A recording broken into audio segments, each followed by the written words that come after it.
Thank you. That would have been a tragedy. Thanks for not letting that go on too long. Okay, so as I was just saying, tonight, this evening,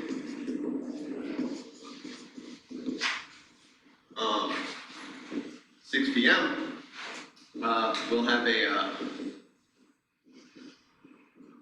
homework / review session.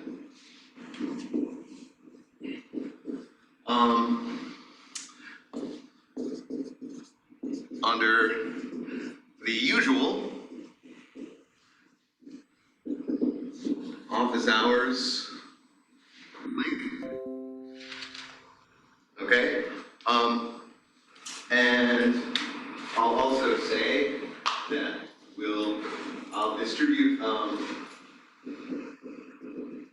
solutions to practice exams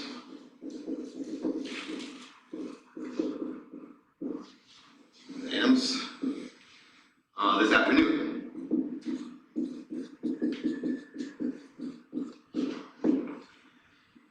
Okay, so I was also saying before, we're going to try to get back to back in the habit of reviewing whatever homework questions you have at the beginning of class. So let me just open it up. What homework problems should we talk about? What cause people problems, or what are we interested in? Yeah, it's been a while since we've done this together. So yeah, is there anything in particular that we should go over?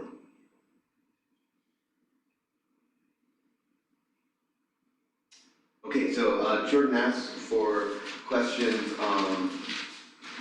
7.5 and 7.16, and then Lillian asked for 7.13. Okay, so right. Okay, let's start with. Oh, okay. So actually, Lillian meant 7.16 as well. Okay, so 7.5, I ask you to produce a sketch a polygon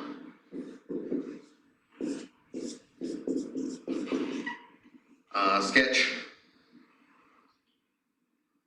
a polygon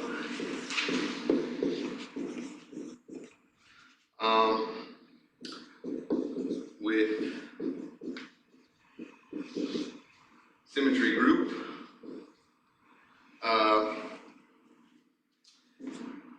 C5, right? The cyclic group of order 5. So, we talked about this a little bit yesterday, right? I gave you the example for a polygon with symmetry group C3. This construction where we inscribed a equilateral triangle inside an equilateral triangle and then bisected each of the side triangles. Okay, so if you look, I asked you to do this yesterday as well. If you look at the bottom of page 59 of the textbook, they show you an example of something that has symmetry group C6, right? So let's just reproduce that for the case of 5. And the reason I choose to, so this is called a ratchet polygon. The reason I choose to do this is because it's way easier to draw. If you wanted to, in the preceding paragraph of that figure, 7.7, it tells you how to construct a convex polygon, but I'm worried about it not coming out right on the board. So let's just do the ratchet one. Okay, so, and it also has a certain similarity in that we use 2 copies of the same regular polygon to construct it. Okay, so let's just start with the pentagon. Okay, similar pentagon inside this pentagon.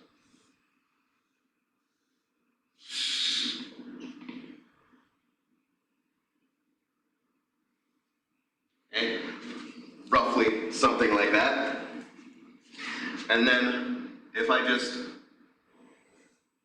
take each adjacent vertex and connect it to the outer vertex,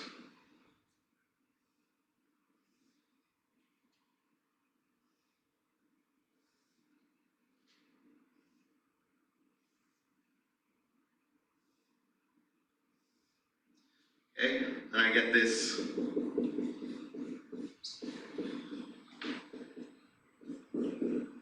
star shape, right?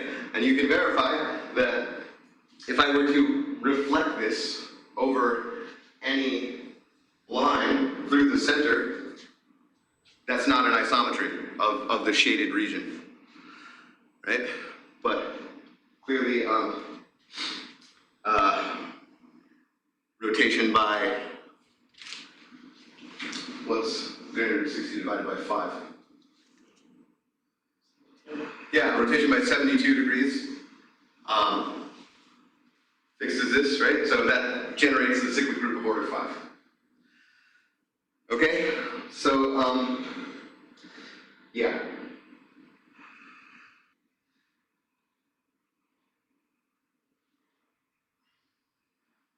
So this might seem somewhat counterintuitive because all the examples that we've dealt with have been convex, right? But a polygon is just a bounded region that has a finite number of half planes intersected. Right? That's the definition of a polygon. Not that we went over that, but you could kind of see how that happens, right? So, any questions that I ask you about constructing a figure of a symmetry, or yeah, that has a certain symmetry group, it won't be restrictive as like, oh, make it convex, or it probably wouldn't even be, you don't have to necessarily make a polygon, right? It's kind of like the questions in the previous practice exams for practice exam 2, okay? So yeah, so this is one solution. Of course, there are many others, but yeah, I'm just going to leave it at that, if that's okay.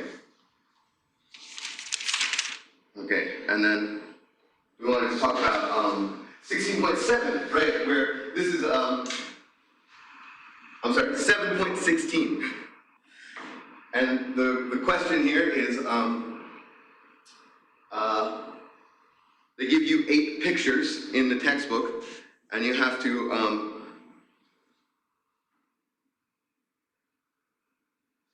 so Kian asked if this method would work. Yes, for any n, right? You can make this ratchet n-gon by the same procedure of drawing an n-gon, drawing a smaller n-gon inside it, and then for any pair of adjacent vertices, just draw a line to the nearest vertex to the top one, if you have it oriented that way, right? So yeah, that will always work.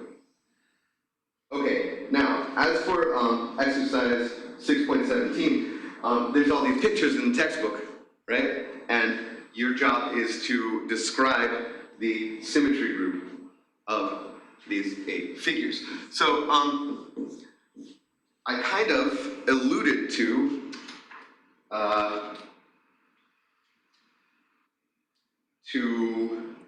the main result of section 8.2 yesterday, wherein we can say that every polygon has either Dn or Cn as its symmetry group.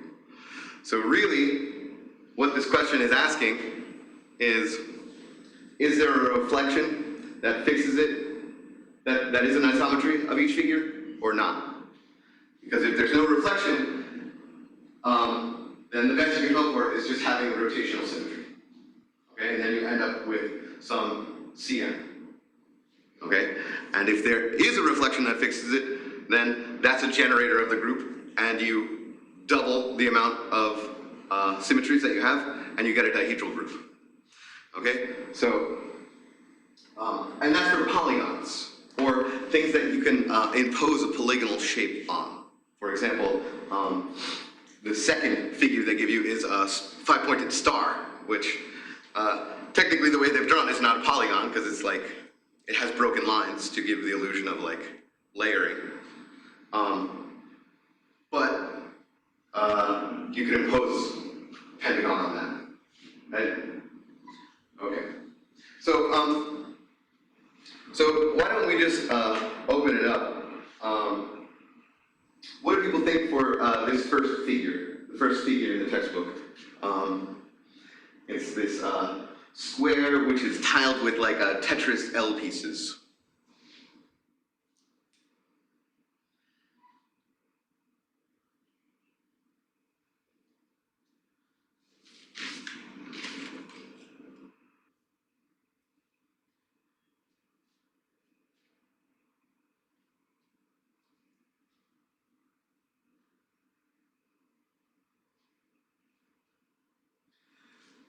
So this is a little tricky, right?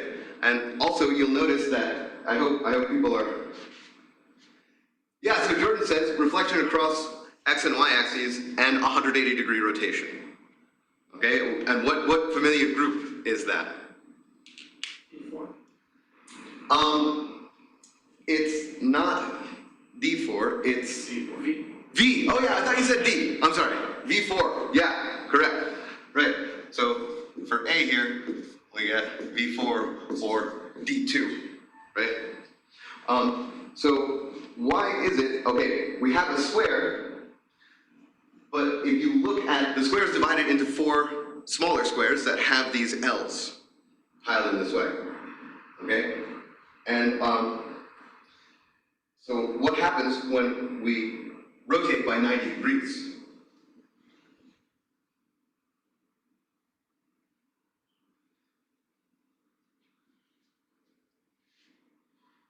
Well, yeah, if you look at the bottom right L of the large square, rotate by 90 degrees, and then there's no analog to that bottom right L in the upper right quadrant after you do a rotation by 90 degrees. So rotation by 90 degrees is not a symmetry of this figure. And I just want to point out that when you have these regular polygons that are subdivided into similar pieces and then tiled differently, you can just look at a single cell of that and see what the symmetries of that are. I.e., if I just take the upper right tiny square and rotate that by 90 degrees, you also see it's not fixed. And that all the symmetries in V4 fix that tiny cell. Okay? Okay, so what do we think about the star?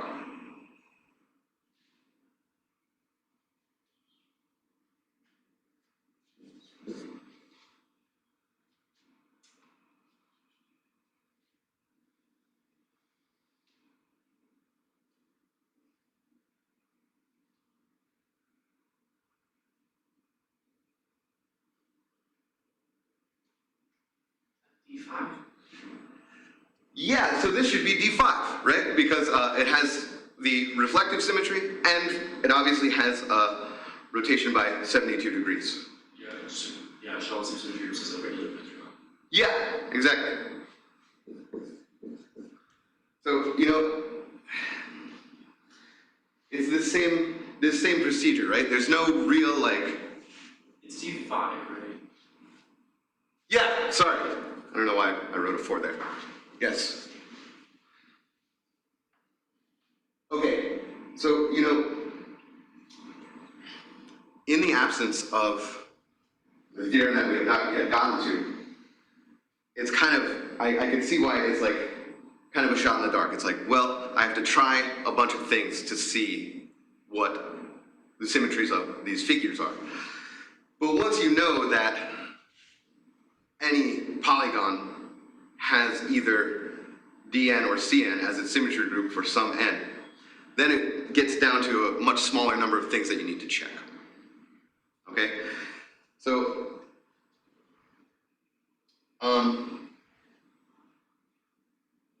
all the rest of those are kind of similar, except for the, if you do them in order, it's the fifth figure. Okay? You have these kind of concentric circles, right? How do we describe the symmetry group of this figure? The order is infinite. First of all, it's infinite. That's right. Because every rotation centered at this dot fixes the circle. And every line through that point is a reflection. And every line that contains this point produces a reflection that is the symmetry of this group, right? Notice this is not a polygon. It's not an intersection of half planes. So that's why we get a not one of our standard answers, Dn or Cn, okay? So just for practice, let's just say the symmetry group of this. How would I write that out? And we've said it all. Those are all the symmetries. Just the rotation centered at the center of the circle, and reflections in all the lines that contain the center of the circle. So how do I write this? Using generators? Yeah. It's generated by reflection. Can you say any reflection really, I guess over the x-axis. So first I'll start with my brackets, right? Oh. And let me just say, okay, I'll label this point C. C comma theta. Comma, what did I write here? Sorry, I lost my place. Sigma L, where theta is any real number, and L, a line containing C.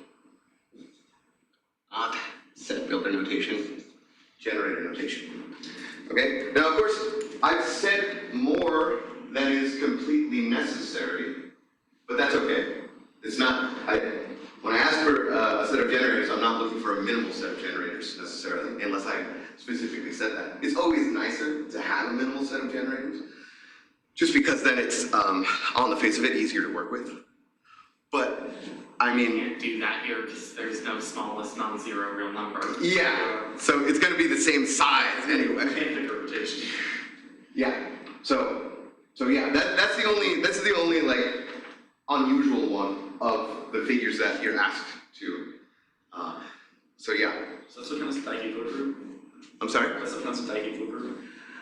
What is the definition of the infinite dihedral group? This isn't necessarily a bad definition of that. I think there is a definition. I forget. It says you approach infinite sides, you're always going to approach a circle. Yeah, I mean the intuition is completely there. I just don't know what the convention is off the top of my head, so I don't want to say a wrong thing. Okay. So yeah. Now with the knowledge that symmetry groups of polygons are always Cn or Dn for some n, maybe go back and look at the other figures and see what you think. And don't worry, we will give a rigorous proof for that tomorrow. Okay? Good. So are there any other questions about homework from chapter 6? We never went over. Homework from chapter 5, I don't think we went over either. Of course, that is the purpose of this evening session, but you know, we've got a little extra time here before we have to start lecturing. So if there's any questions you want me to address now, I'm happy to. Just asking a general question. Is there a difference between the C5 and the D? Like, is there a difference in the C group and the D group, or are those just to distinguish that they're different? I'm sorry, could you say that one more time? see over there in 7.5 you have C5 and 7.16 you have like D groups. Is there any difference between them, or is it just to distinguish that they're different? So C is just the cyclic group of order 5. And it only consists of rotation. It's just the powers of a single rotation. Remember, a cyclic group has exactly one generator. When we talk about D5, for example, we have not only a rotation of order 5, but also a reflection. So that results in a group of order 10, right? So I'll just make a note of that. Which has order 10. Okay? And furthermore, D5 is not a cyclic group because it's generated by 2 isometries. So for 716b, should we assume that those lines like connect? Like, because how it looks right now, it seems like those lines are open. Should we assume that they're closed?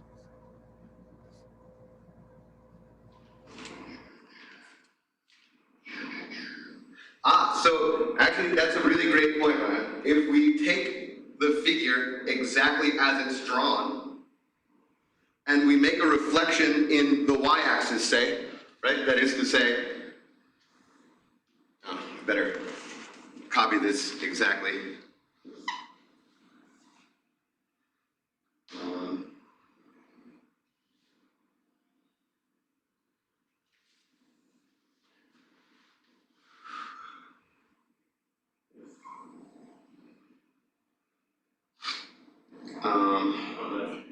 Over, under. Okay, yeah, if we take the figure exactly as it's drawn, and I were to reflect in the It y-axis, should say, only have rotational symmetry. so it should only have rotational symmetry. If we allow these gaps here, yeah, if it's not actually filled in. It is not polygon. Yeah, so excellent point, Ryan.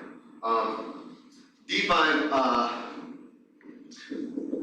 for solid lines, C5 for broken lines. Right?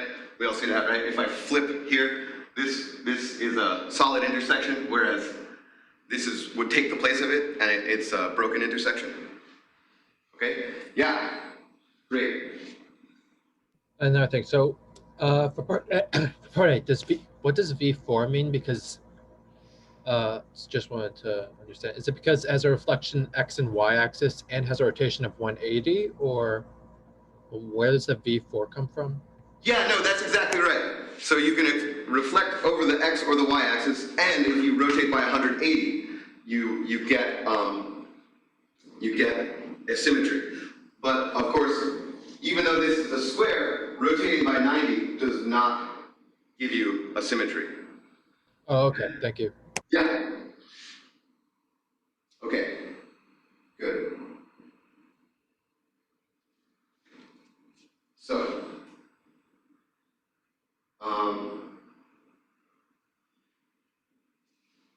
what else? Any other questions before we talk about light reflections some more?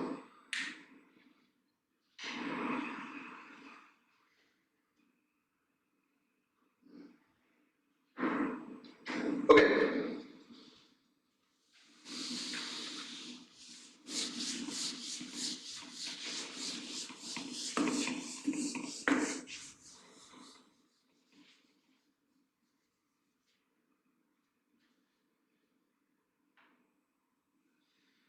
So, we ended yesterday where I just told you a theorem that gives you a bunch of properties of this new, this characterization of the product of 3 reflections, right? Notion of a glide reflection. So let me remind you what we said. So, a glide reflection fixes no points.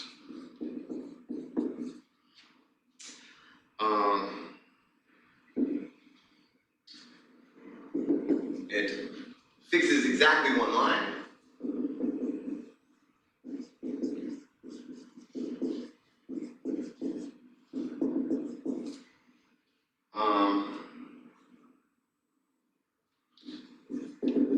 Which is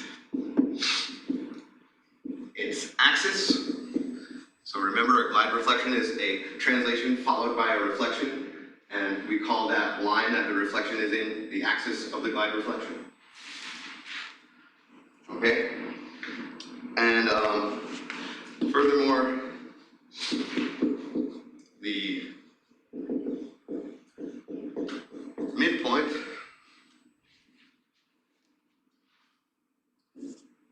of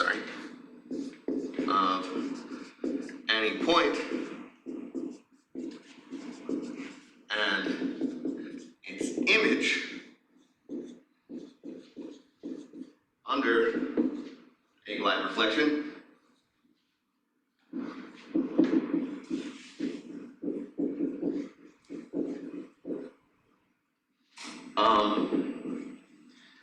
lies on the axis. Lies on the axis.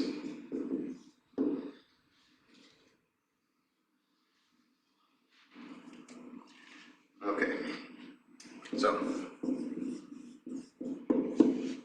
let's justify all these things. Let's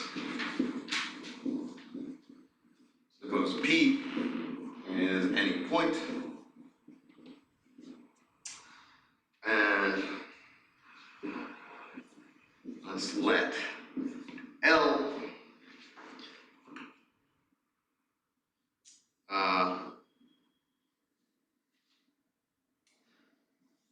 be the line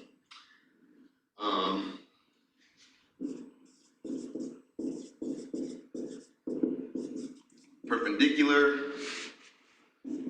to a line C through P. Of course, we'll say which is not on C. The point P is not on C.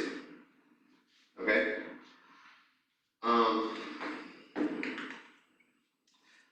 So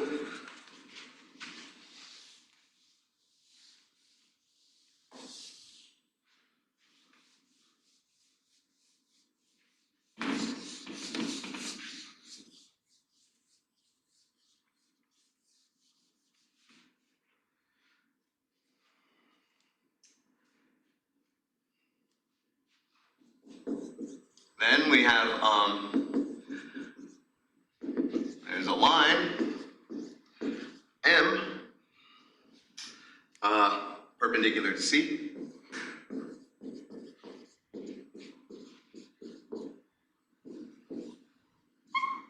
C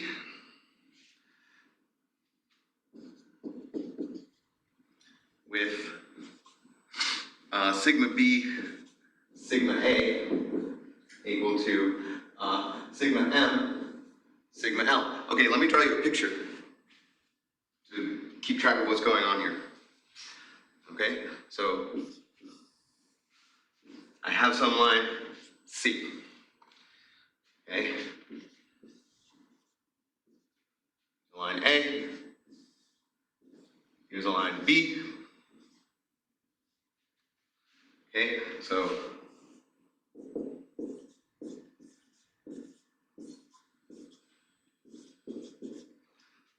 this gamma, the product of sigma C, sigma B, sigma A, is our glide reflection.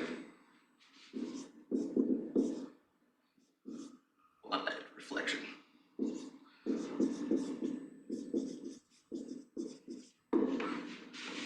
Okay, so I'm taking some point P, not on C, and looking at the perpendicular to C through the point P. Okay? And this last assertion here, that there's a line M perpendicular to C, is is just saying that I can find M perpendicular to C with the same directed distance as I have from A to B, right? That's the geometric content of this symbolic manipulation. Okay? Okay. So let's call this point M, as we have been doing quite often. We have the line M intersecting C at point capital M.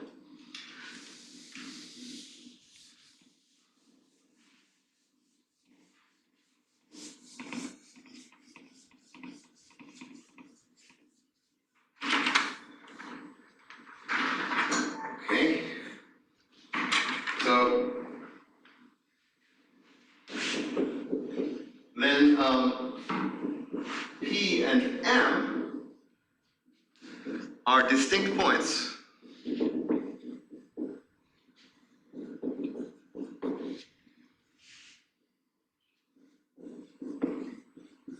So that, okay, we have the following. Sigma C, sigma B, sigma A of P is, of course, equal to sigma C, sigma M, sigma L, by my construction of L and M having the same directed distance between them as A and B, of P. Okay, so P is on line L, therefore it's fixed by sigma L.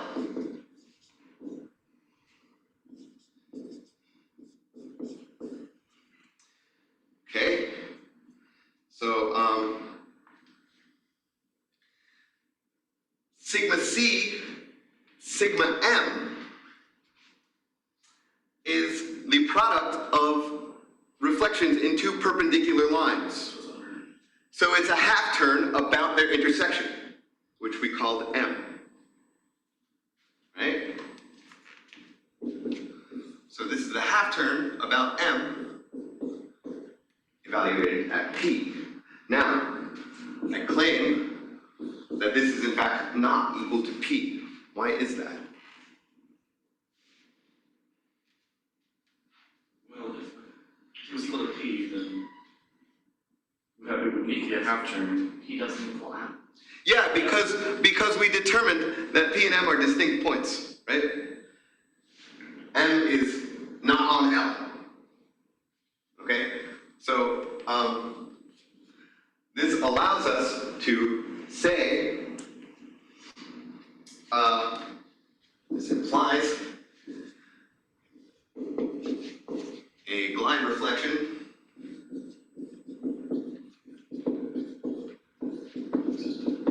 fixes no points.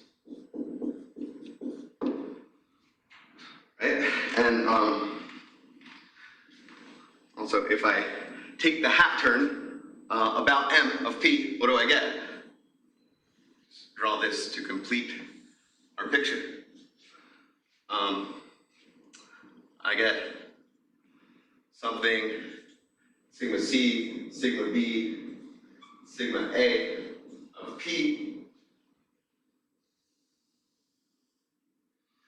lying on a line that is twice the directed distance from L to M, from L to It's midpoints on this. and the midpoint M, by definition of the half turn, right? Okay? Okay? And we see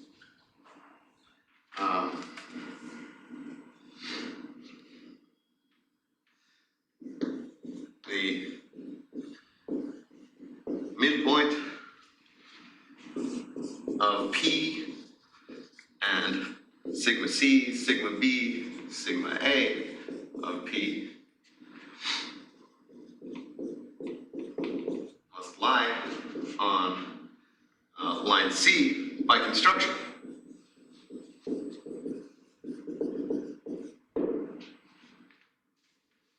Okay. So, how about our other claims? Well, in fact, our only other claim is that it only fixes a single line, the axis, right? That our glide reflection fixes just the axis in terms of lines. Okay, so a glide reflection, It's a half turn. sorry. That picture, the half turn of seems makes sense. Yeah, right, you can kind of tell from the picture already, right? So a glide reflection, similar to a reflection,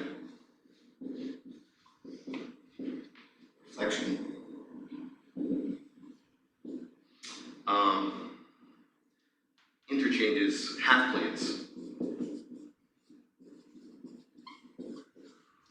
Interchanges half planes of the axis, right? That is to say, if I take the plane and I operate gamma on the plane, everything that was on this side of C will end up somewhere over here on this side of C, and vice versa. Okay, so, hence,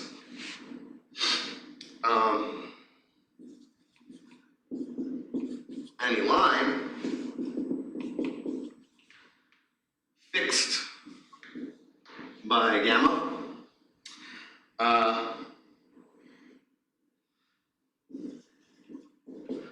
must intersect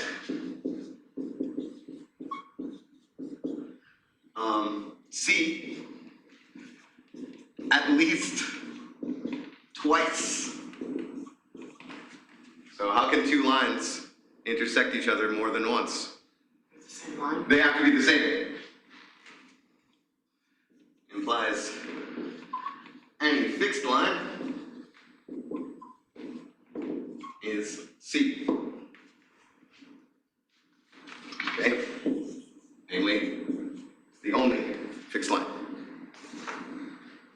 Okay?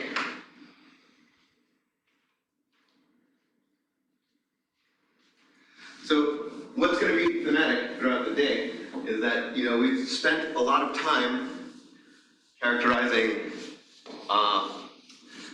specific types of isometries, rotations, reflections, translations. We're going to do all that same type of characterization for light reflections now. But we kind of postponed it till the end because it feels a little unnatural that just translation followed by a reflection should have a distinguished way of talking about it, but it is legitimately a distinct case. Okay, so that's kind of why we pushed it all to the end. Okay. So here's a very useful theorem in how to compute with line reflections.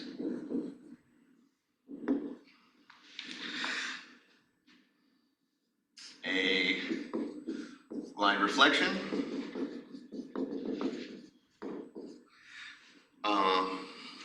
is the composite of a reflection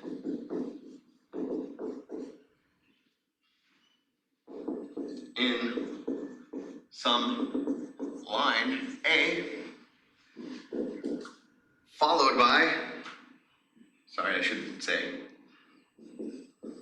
then followed by a half turn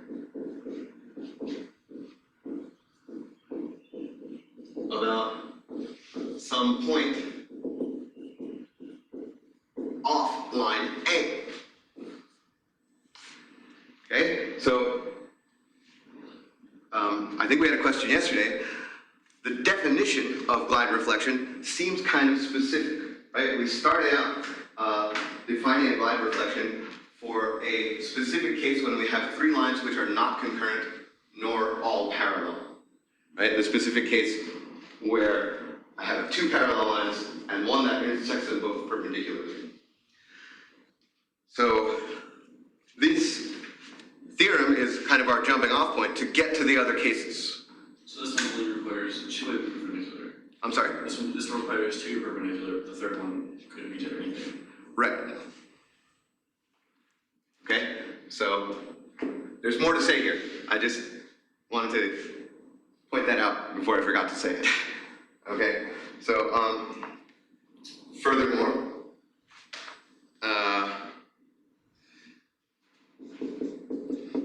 it is also the composite of a half turn about a point capital A followed by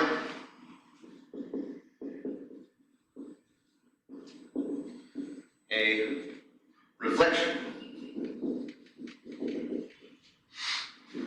in some line not through A, right? So we can choose the order in which we want to write this. We can write it as a half turn, then a reflection, or a reflection and then a half turn, depending on our purpose, whatever we want, whatever's more convenient for us at the time.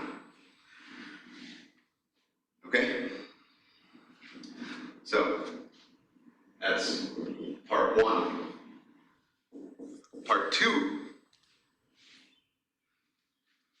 is the converse. Conversely, if P is off line L, then sigma P, sigma L, and sigma L, sigma P are glide reflections.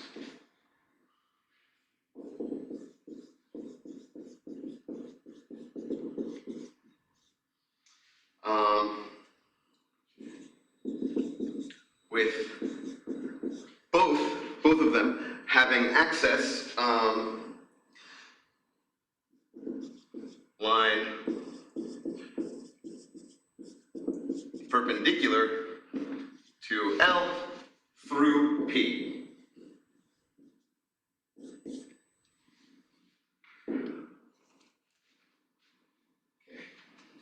So this will end up being our main computational tool for deducing new properties of glide reflections.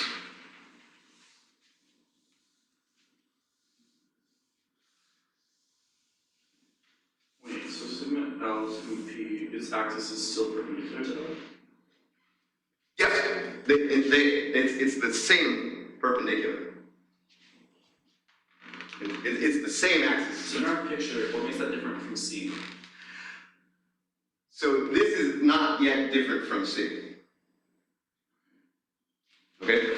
So basically what it boils down to is that we're taking the two different directed distances between A and B. It is what, and then when the next thing we'll do is a case where A, B, and C are non-concurrent and non-all parallel, where C doesn't necessarily intersect A and B in a perpendicular. Right. Okay. I'm just looking, because in the last one you had a half turn for A and B, right? You could have. So, yeah, it would be a product of half turns, right? Because we take this as a translation. Yeah. Sigma B, sigma A. Okay. Which, of course, you're right, you can write that as a product of half turns. But, yeah, this is actually saying something a little bit different. They're not parallel.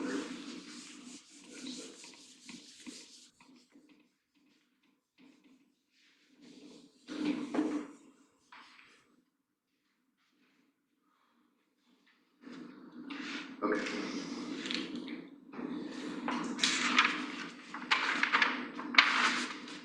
So,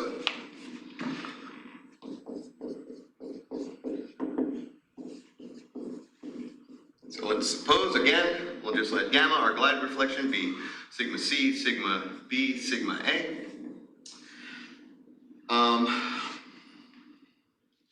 As per usual, where A and B are perpendicular to C at points A, capital A and capital B, where A, B are perpendicular to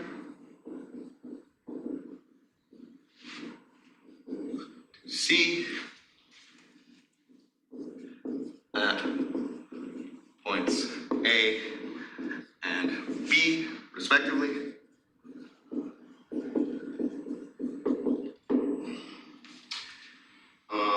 Okay.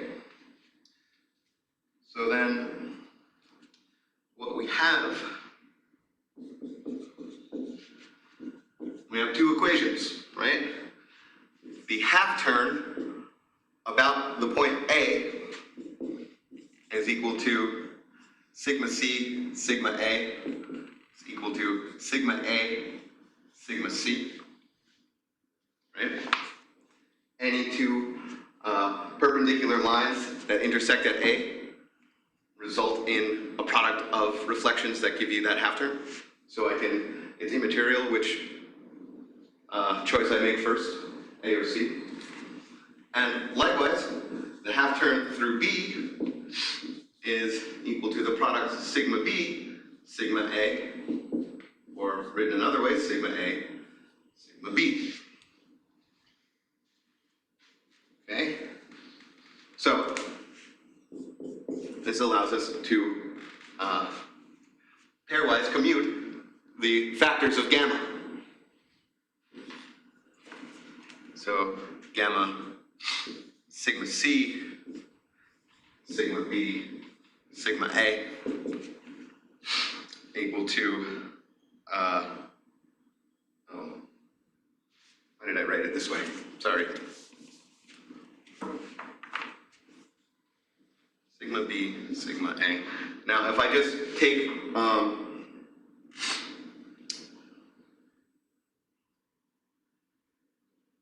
these, hold on a second.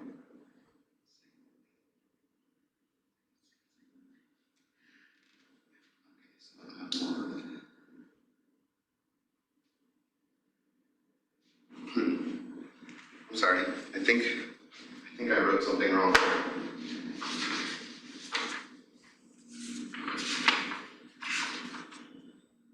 Would it be C and B for the second part, so we need A?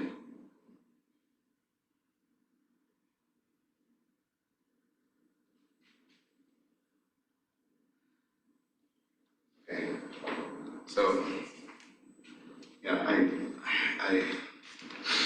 let me write exactly what's in the book here, and let us puzzle it out together, what I did wrong. Okay, so sigma C, sigma B, sigma A. Okay, so this is just equal to sigma B, sigma C, sigma A, right? So what happened that we did wrong is where you have sigma B equals the H replaced with C's. So I switched these. No, that literally C's. BC equals CB. Yeah, you're right. You're right. That's just between the perpendicular lines. That's exactly right. And A and B are parallel. A and B are parallel. Yeah, thank you. These should be C's.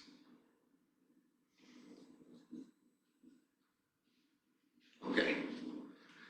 Right. So that allows me to actually commute these. Otherwise, it wouldn't have made sense what I was saying. Okay. So then what do we get? We get sigma B, sigma capital A, right? The half turn. That would be just this. Oh, so basically C can go wherever you want as long as A goes before B. Yeah. Okay, and then that's exactly what we'll do the other way around, right? Sigma C, sigma B, sigma A. Well, This is just the same as, now all we do is just group these together, right? Then we get sigma capital B, sigma little a. Okay? A product of a half turn followed by a reflection, and a product of a reflection followed by a half turn.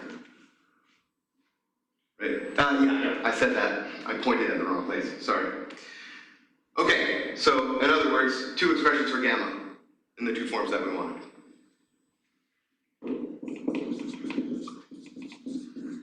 This covers the first case statement.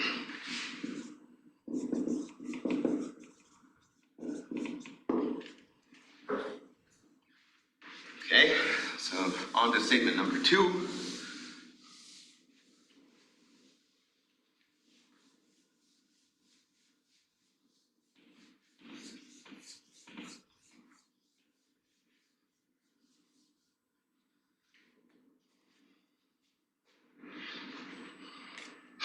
So conversely,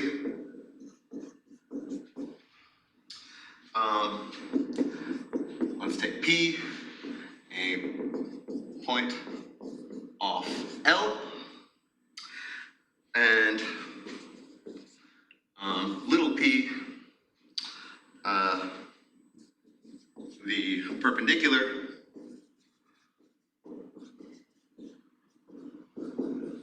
to L through P.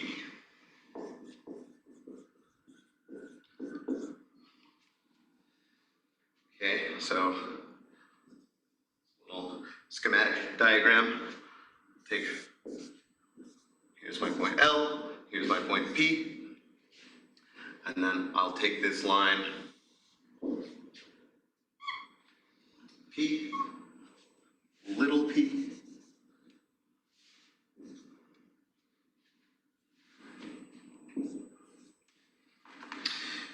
okay, and then we'll also let M be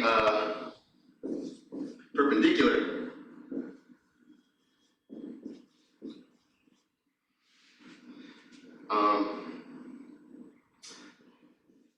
at P to P. Okay, so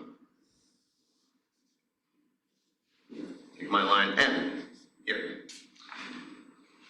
Okay.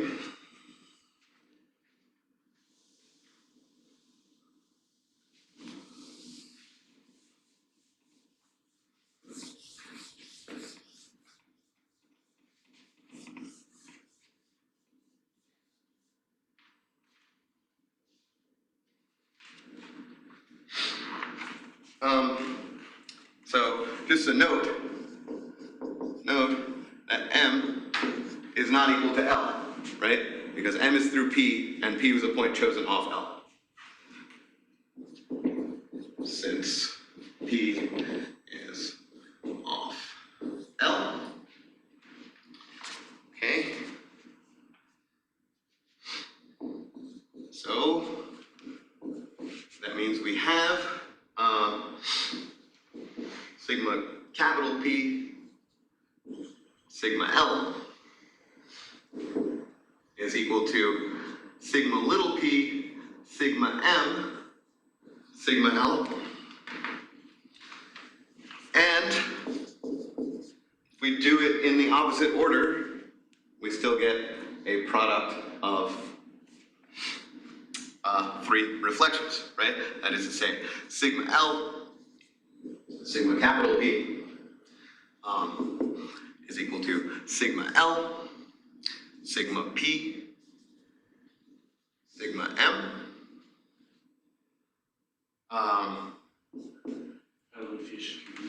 and L and P commute, right? Because they're perpendicular, it doesn't matter what order we write L and P in for the half turn about P. Right, and then essentially, Right. Okay, so P and L commute, meaning that we get sigma P, sigma L, sigma M. Okay, so both are light reflections.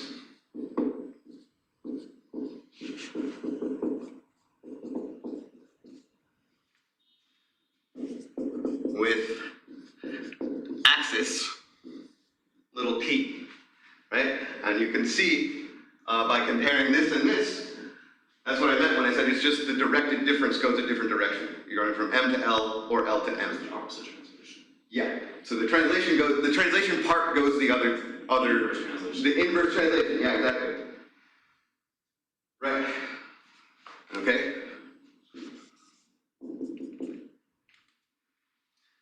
Okay. So.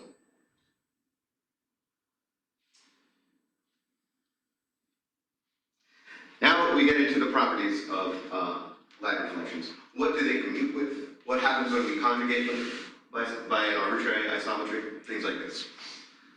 Okay? So.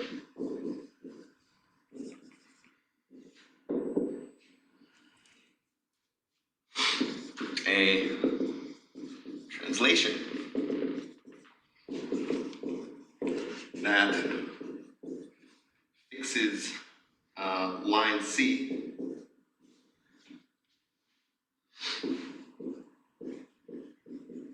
mutes with line reflection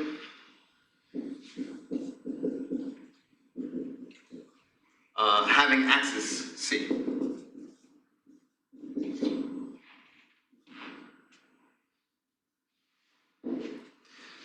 Furthermore, the square of a line reflection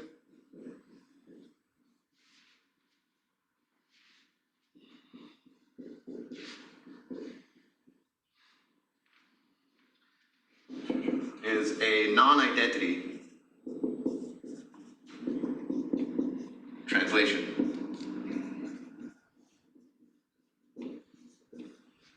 That is to say, not surprisingly, a glide reflection is never an involution. Because then the translation.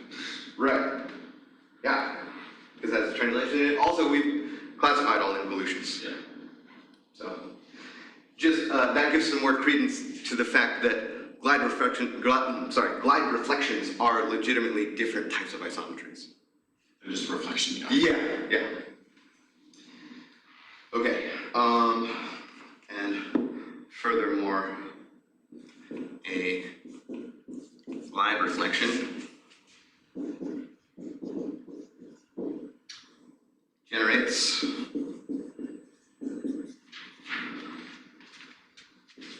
an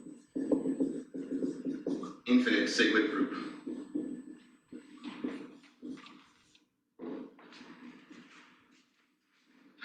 You're looking at a lot of properties from translations. I'm sorry? You're looking at a lot of properties from translations. Yeah, yeah. Yeah, and that's not entirely surprising since, they have a factor that is a translation.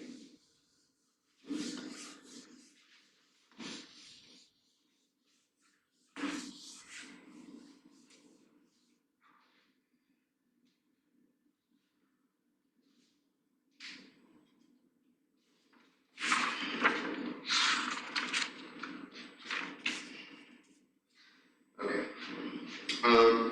So let's prove this.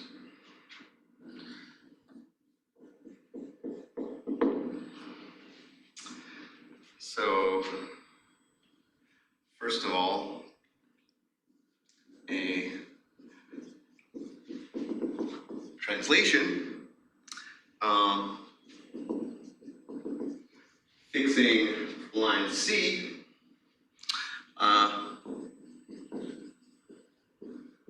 must commute with just the reflection of Allison, right? Okay.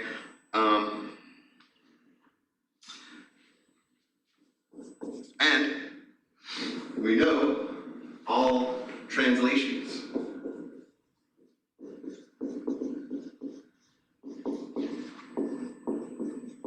commute, right? So tau A a translation fixing C.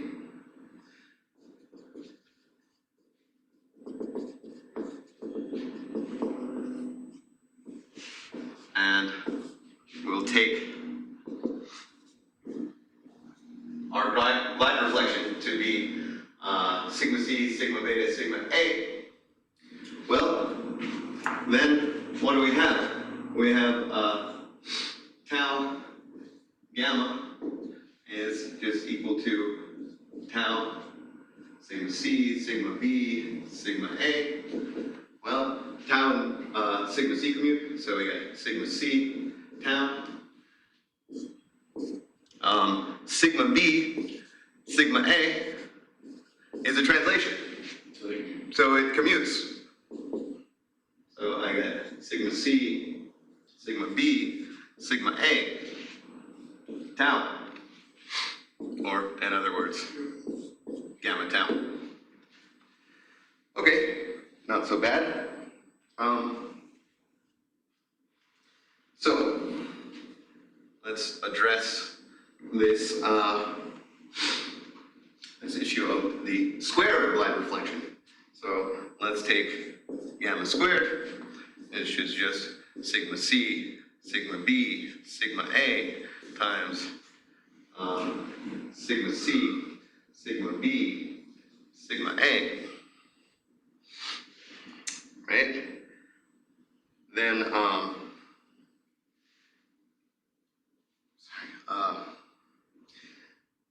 so what do we have here?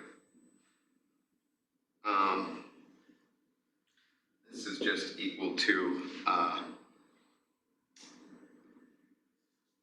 sigma B, sigma A, sigma C times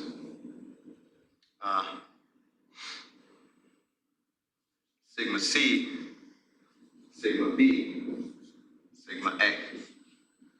Right? Oh. So yeah, Keenan just asked, can we get the exam 2 solutions with the practice solutions this evening? So I'm definitely sending out the practice solutions. Yeah, I'll be able to get the solutions for exam 2 to you. Sorry, that kind of slipped my mind. I apologize. I should have sent those out quite a while ago. But yeah, if that will help you prepare for exam 3, yeah, I'll be sure to have them out for you tonight. Okay? Thanks for reminding me. Okay, good. So, right, this is an involution. Sigma C is an involution. Sigma C, sigma C.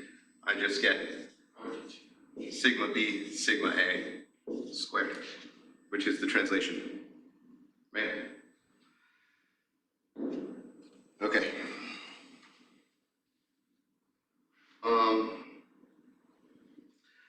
So furthermore, this fixes C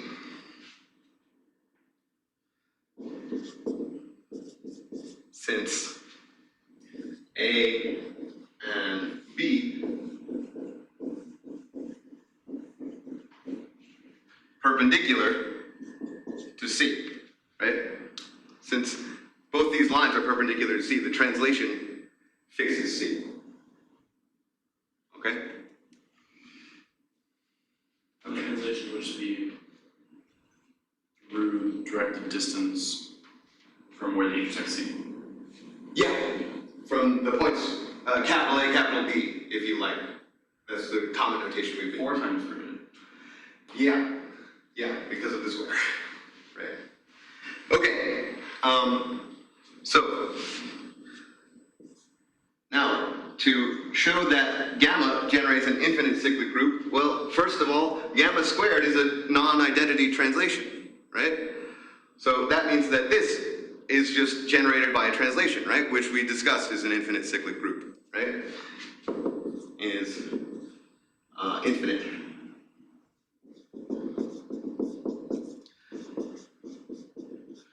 Infinite cyclic.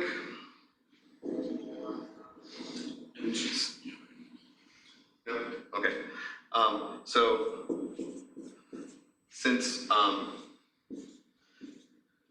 gamma squared is contained in the group just generated by gamma, gamma must also be infinite. Sorry, the group generated by gamma is also infinite. Infinite. And obviously cyclic because it has a single generator.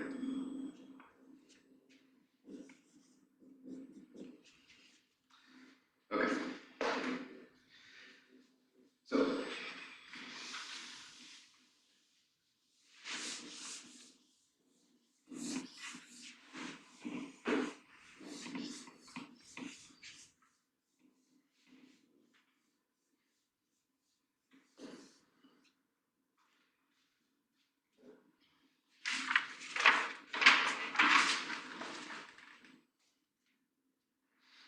okay, now we get to the thing that I've been promising that we'll verify, that the other cases for how three lines can relate in the plane, we can also express their products of reflections in those lines as glide reflections.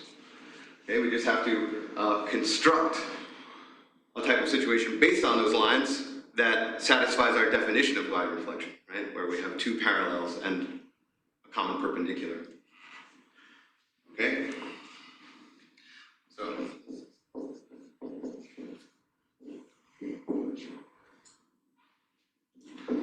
we'll say lines P, Q, and R are neither concurrent nor have common perpendicular, i.e. they're not all parallel, nor have common perpendicular,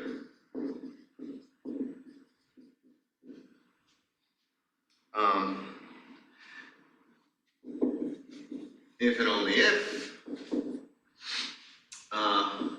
sigma R, sigma Q, sigma P is a glide reflection.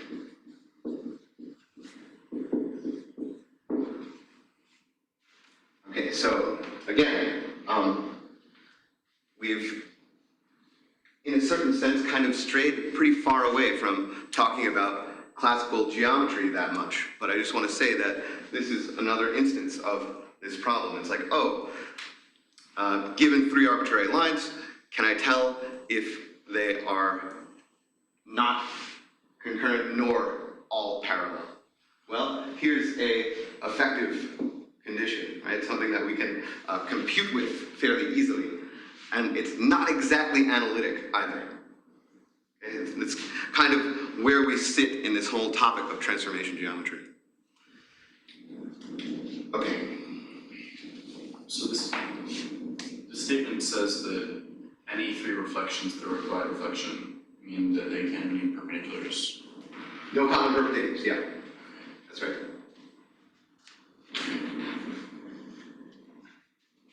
Okay, so I'm sorry. I just have to get a drink of water. I'll be right back.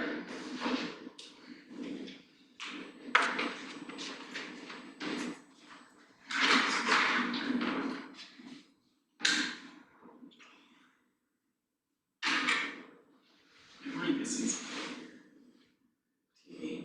That's an if and only if what we're doing before. Is that bijective?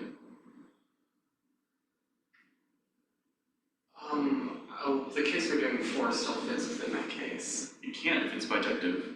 It's saying if it's not that, then it's not bijective. It's don't have a common perpendicular means all three aren't parallel. You can have two parallel and one perpendicular to both of them. Okay. Yeah, the fact that they have a common perpendicular. I mean, all three of them. All three of them. Any common perpendicular. No. I meant. Sorry, it was confusing. But yeah, that means that all three P, Q, and R have one line that's perpendicular. That makes far more sense. All of them. Yeah. Otherwise, it wouldn't be true what I was saying. What is happening here? Yeah.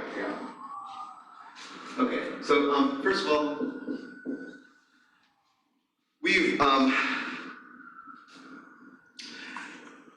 already shown this direction, right? Because just the definition of glide reflection has us in that situation. Two of them are parallel, and the other one is a common perpendicular. Okay, so we've addressed this already.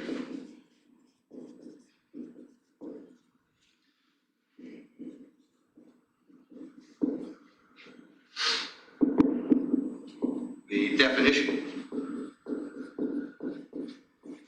of glide reflection.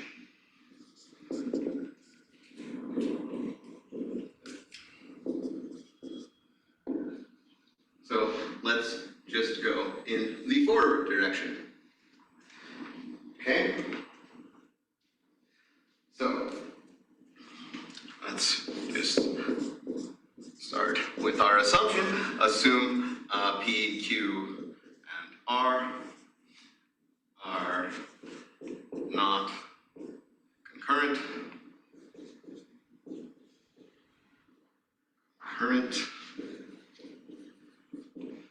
And not all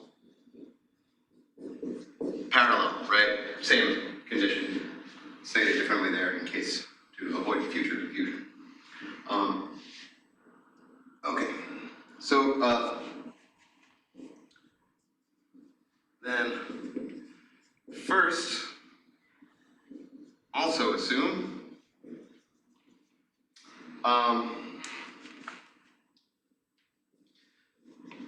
P and Q intersect at point, let's call it Q. Okay, well, first of all, the first basic observation we can make is that Q is off R, because otherwise P, Q, and R would be concurrent. Q is off R.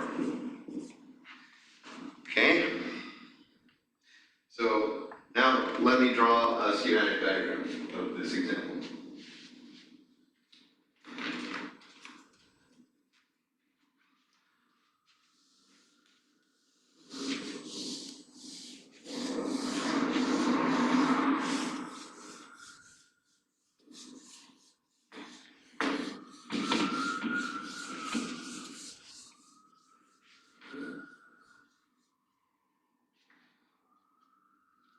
So, let's say we have our line Q here, and our line P here, our point Q, and let's just say R lives somewhere down here. Okay? So what I'll do then is construct the perpendicular to R through Q. Call that M.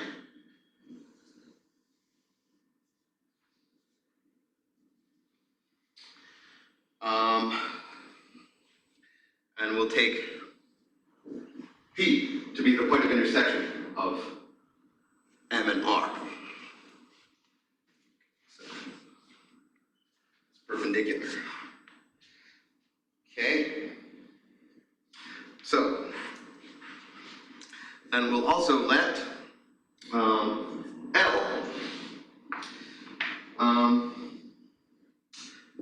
be the line through Q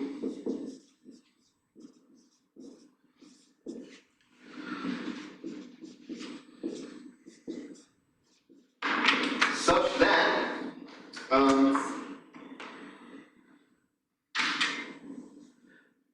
the reflection through Q times the reflection through P is equal to the reflection through M times the reflection through L. Okay, now if you remember our study of reflections and rotations, you'll know that once I know these three lines, Q, P, and M, I can determine the fourth line L.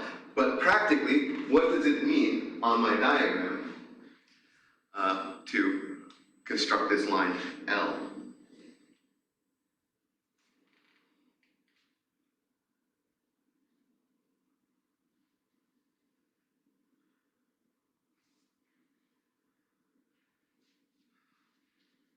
Well, first of all, let me ask you this. What rotation is this?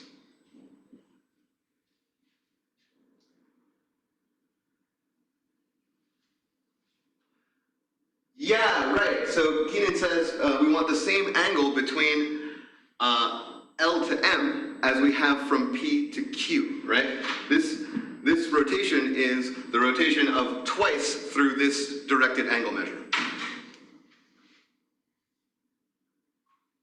So I want to find L that has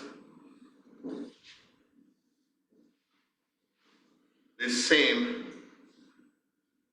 directed angle measure as P to Q. That's the geometric content of this algebraic statement. Okay? Okay.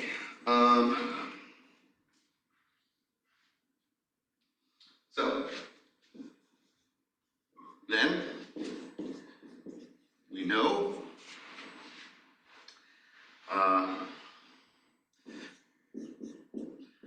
L is not equal to M since P is not equal to Q. Okay? So that in turn implies that P is off L, right? Because P lies on M. Okay.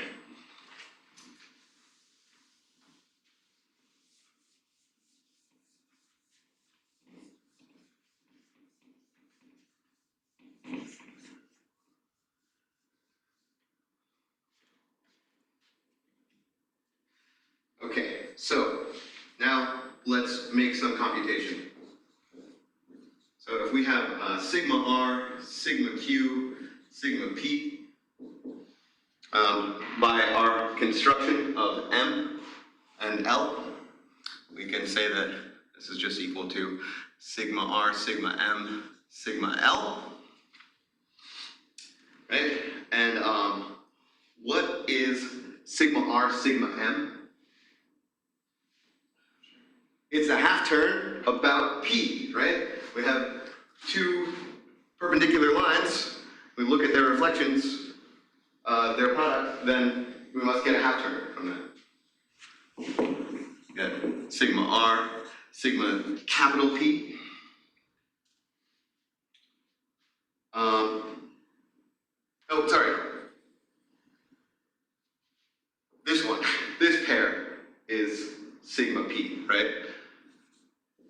Sigma P, sigma L, which we characterized as a glide reflection, as a glide reflection. Right? This was our last theorem. Remember, I told you this was going to be our main computational tool, is that we can express glide reflections as products of half turns and reflections. Okay? Good. So now, let's assume that P is parallel to Q. Well, this implies R and Q must intersect. Well, really implies that one of R and one of P or Q must intersect. I'm just choosing Q to like just spin, put down some notation. Okay? Right. Then, by our previous reasoning,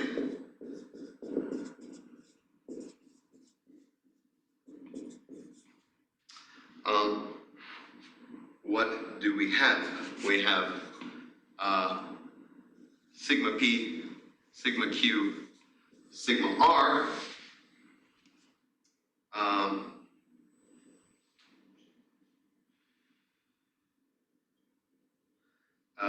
is equal to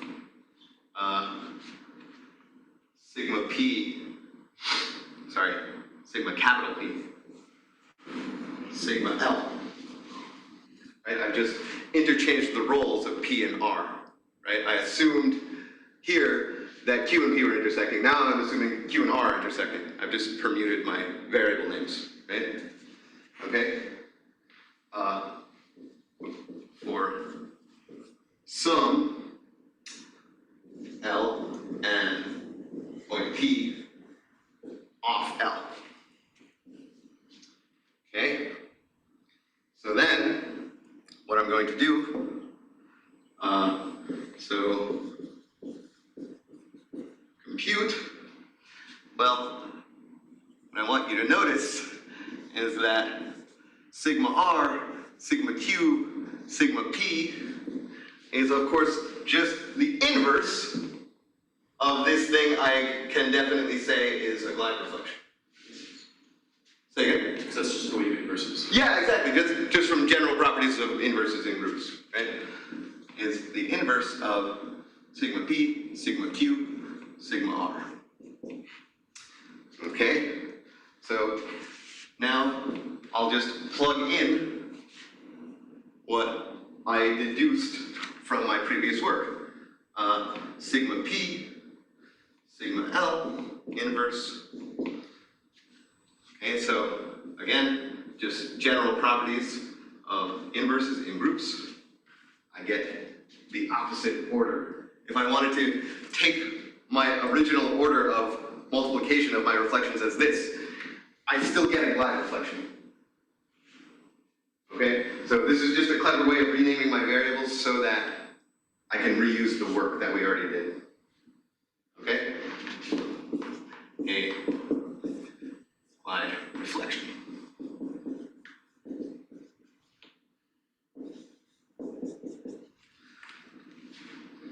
Okay, so there you have it. It doesn't matter how your lines relate to one another on the plane, as long as they're not concurrent and not all mutually parallel. You can express the product of their reflections in each of those lines as a glide reflection. Okay? Okay.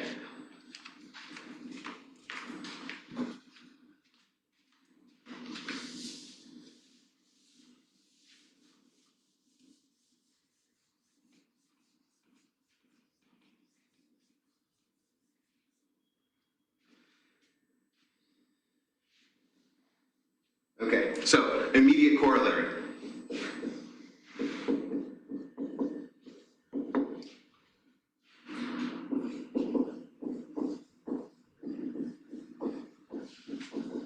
An odd isometry is either a reflection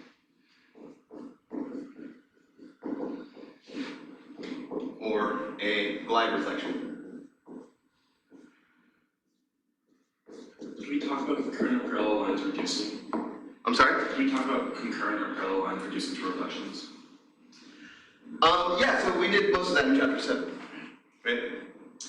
Yeah, so remember, yeah. So actually, I think even there was a couple homework exercises about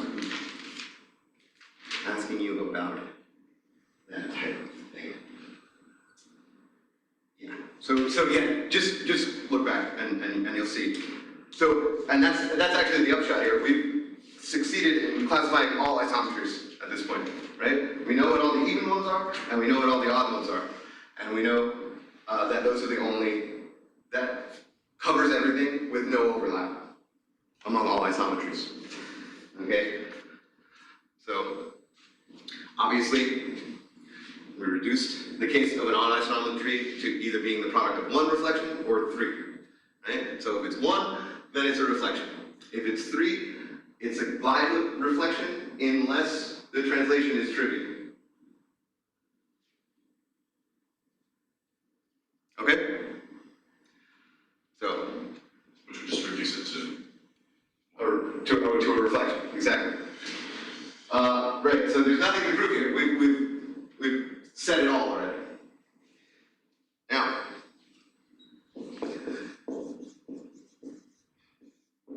here's the main theorem.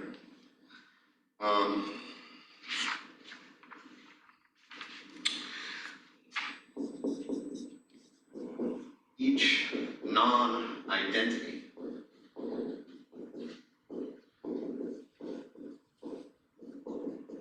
isometry is exactly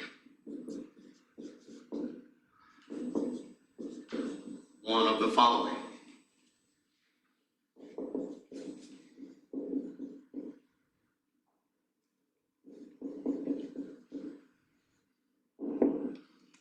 Okay, translation. Okay, and I like this in the book. They give you little schematics for each of the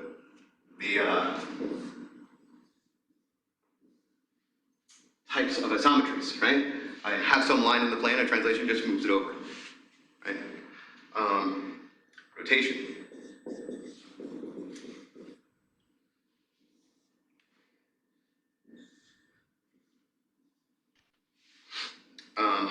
Reflection.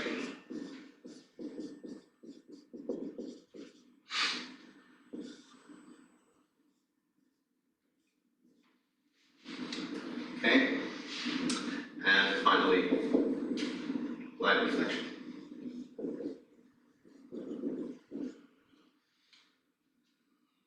So here's my axis. Here's some test line. So I go over, and then I flip. Okay. So just nice little geometric reminders of what these things actually do. Right. So again, I know it feels, well, to me, when I first learned this, it's kind of like, it might seem a little dissatisfying where it's like, oh, these are like basic things. Why is it that we have to have this extra combination operation and count it as like, oh, that's one of the non-trivial things that we have, but that's actually, it enriches the structure of the group a lot. So, and we'll see that in the coming weeks. So, I just want to tell you one more theorem about what happens when we conjugate glide reflections. Okay, we have nice formulae for conjugation of all the other types of isometries we know. So we should try to do the same for glide reflections, right?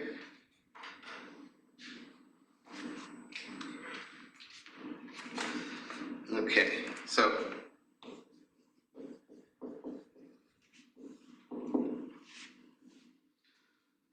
let's say if gamma is a glide reflection,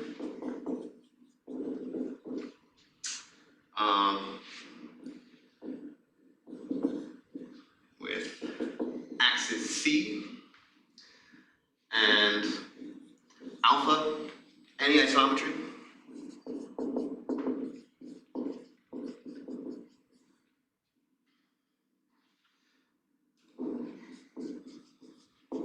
then alpha, gamma, alpha inverse is also a glide reflection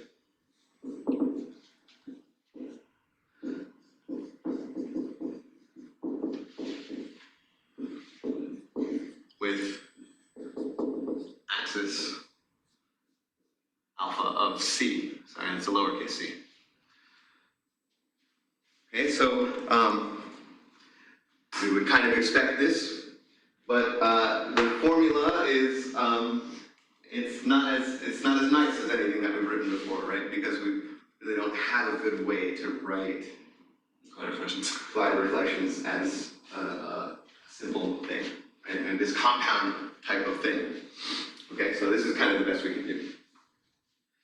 All right, so quick proof here.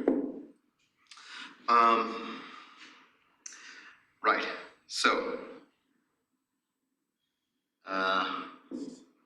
we know that gamma squared is not iota, right? We proved that earlier today.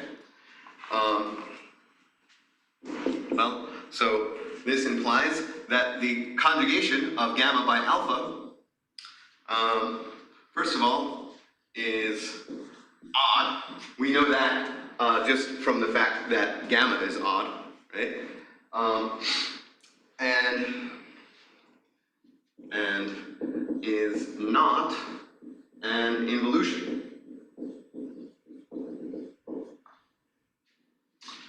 Okay? Furthermore,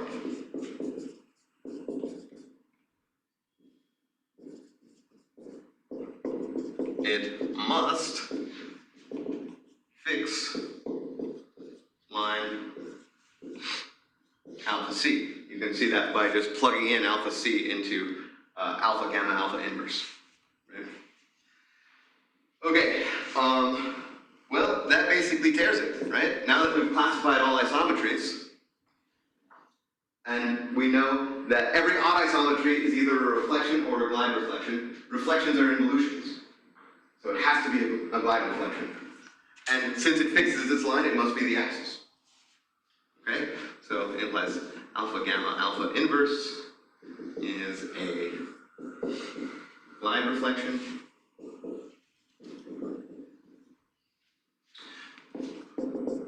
with axis alpha of C. Okay, so what we'll do tomorrow is prove Leonardo's theorem, that a polygon, I quoted you this earlier today when we were talking about the homework, a polygon has to have symmetry group Cn or Dn. In fact, we'll say something stronger than that. The only finite symmetry groups are Cn and Dn, or positive integers n. Okay, so that's where we'll start, and then it's fairly easy to deduce that polygons must have those finite things as symmetry groups. Okay, and yeah, so tomorrow also, I'm not assigning you any homework, but tomorrow at the beginning of class we can talk about any of the problems from the practice exam. And we'll do that on Thursday before the exam as well. So we're gonna say tonight not to do that. I'm sorry? So none of that tonight. No, you can ask whatever you want tonight. That's fine. But I was just letting you know ahead of time that there will be ample time to ask questions about the practice exam problems. And I'm going to send you the solutions this afternoon. So hopefully you'll have a chance to look them over and refine your questions. Okay? I think it's time to go. Great. So see you all tomorrow. And hope to see many of you tonight on Zoom. Thank you. Why do you have air conditioning turned on? Say what? Why does Ryder not have his air conditioning turned on? Yeah, I really like that. And it is cool, like on the first floor. Yeah. You get up here and it's like, this is no better than outside. No, it's really not. This may be worse than outside. And it traps the humidity a bit more. Yeah. Thank you. I'll see you later. Yeah, see you.